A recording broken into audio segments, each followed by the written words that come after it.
Saturday এবং সানডেতে আমার marathon class হয়। সকাল ৯টা থেকে শুরু হয়, বিকেল ৫টায় গিয়ে শেষ হয়।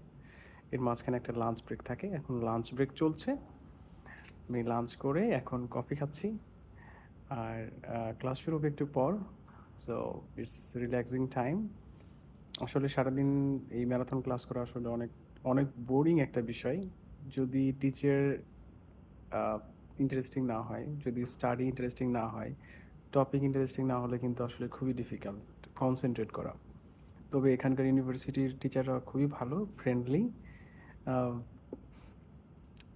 আ তারা অনেক কঠিন বিষয়কে অনেক সহজভাবে বোঝানোর ট্রাই করে এবং আ খুবই মজার অ্যাকচুয়ালি। বাংলাদেশে যেমন টিচারদের মধ্যে একটা ডমিনেটিং একটা ভাব থাকে যে, তাকে টিচার হিসেবে যে রেসপেক্ট করা কিংবা তার কথা শোনা, ক্লাসের মধ্যে পিছনে ঘুমানো, এসব বিষয় এখানে একটু ইজি আরকি।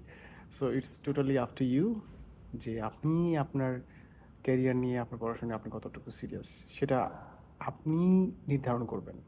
টিচার নির্ধারণ করে দিবে না। সো এখানে আপনি ঘুমান কিংবা যেই করেন না কেন, পরীক্ষায় ভালো করলে পরেই ভালো, আপনার কেরিয়ারের জন্য সেটা ভালো হবে আরকি। আর এখানে টিচাররা ধরেই নিয়েছে যে আপনি আপনার ভালো সম্পর্কে আপনার কোনটা করলে ভালো হবে, কোনটা করলে আপনার জন্য খারাপ হবে, সেই জ্ঞান এট লিস্ট আপনার মধ্যে আছে। সেজন্য আপনি যদি বেঞ্চে বসে ঘুমানো, আপনাকে কিন্তু বলবে না, "এই তুমি ঘুমাচ্ছ কেন? দাঁড়াও।" এটা কখনোই বলবে না। সো আপনি আপনার মতো ঘুমাচ্ছেন কিংবা টিচার ক্লাস নিচ্ছে, আপনি এর মধ্যে আপনার যেকোনো প্রয়োজনে আপনার একটু ফোন আসছে, আপনি বাইরে চলে গেলেন।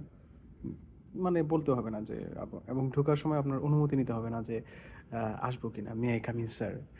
সো এই হচ্ছে ডিফারেন্স আরকি।